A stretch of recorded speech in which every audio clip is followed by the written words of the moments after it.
Gouverneur d'Arken Harkonnen, votre nomination récente à la tête d'Arrakis a fait couler beaucoup d'encre. Vous arrivez avec la réputation d'un diplomate redoutable, mais ici, sur Dune, vous êtes face à un défi bien différent. Vous avez décidé de vous attaquer aux contrebandiers d'épices. Pourquoi cette priorité? Arrakis est le cœur battant de l'Imperium. L'épice, comme vous le savez, est la clé de la longévité, de la navigation spatiale, de tout ce qui permet à notre civilisation de fonctionner. Pourtant, depuis des décennies, une grande partie de cette précieuse ressource nous échappe. Les contrebandiers se remplissent les poches, et cela sous le regard complaisant des précédents gouverneurs. J'ai été placé ici pour restaurer l'ordre et maximiser les rendements, et cela commence par éradiquer ces parasites qui se cachent dans les sables. Vous avez récemment proposé à ces contrebandiers un choix simple: prêter allégeance à la maison Harkonnen ou être anéanti. Pourquoi cette stratégie? Certains diraient que cela manque de nuances pour un homme reconnu pour ses talents diplomatiques. La diplomatie, c'est la gestion des forces en présence. Sur Jumimato, la maison Mamise avait besoin de subtiles manœuvres pour être contrainte à plier. Ici, sur Arrakis, c'est une autre nature de jeu. Les contrebandiers ne comprennent qu'une seule chose, la force. Je leur ai offert une chance. Ceux qui prêtent allégeance pourront continuer à opérer sous notre supervision, en échange de loyauté. Mais les autres, ceux qui résistent, apprendront très vite ce qu'il en coûte de défier les Harkonnen.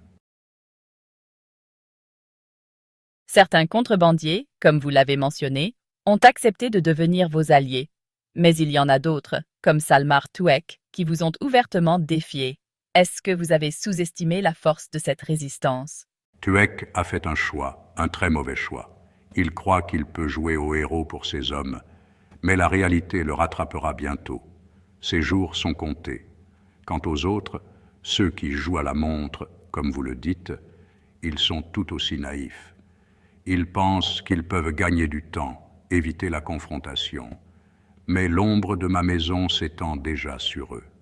Les contrebandiers, qui refusent de se soumettre, ne seront bientôt plus qu'un souvenir écrasé sous les bottes de mes soldats.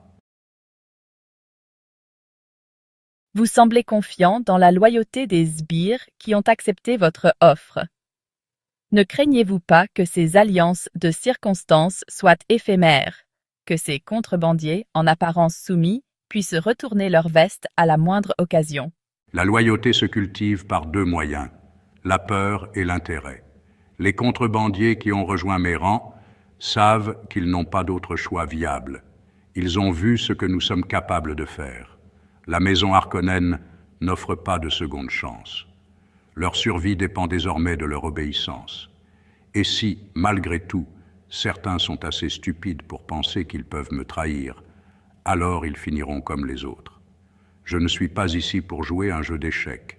Je suis ici pour écraser toute opposition. Parlons de vos objectifs globaux. Vous avez été nommé avec une mission claire: augmenter les rendements de l'épice pour le baron Vladimir.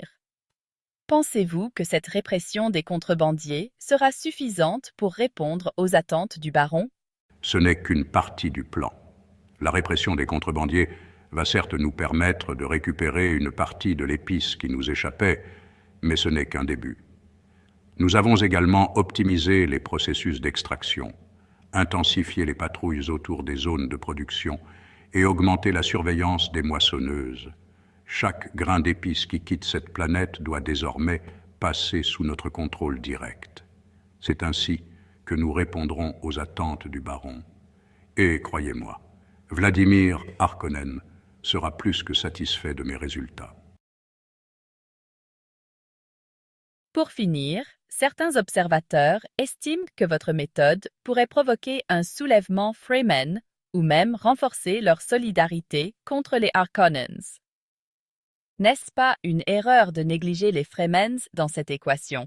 Les Fremen, Ce sont des sauvages, des rats des sables. Leur importance a été largement surestimée par des romantiques qui ne comprennent rien aux réalités du pouvoir. Je n'ai aucun souci à me faire concernant leur soi-disant résistance. Ce ne sont que des nuisibles. Et comme tous les nuisibles, ils finiront par être écrasés, tôt ou tard. Gouverneur Darken, merci pour vos réponses directes. Le plaisir est pour moi, Dame Fiona. Souvenez-vous juste d'une chose. Arrakis est à moi désormais.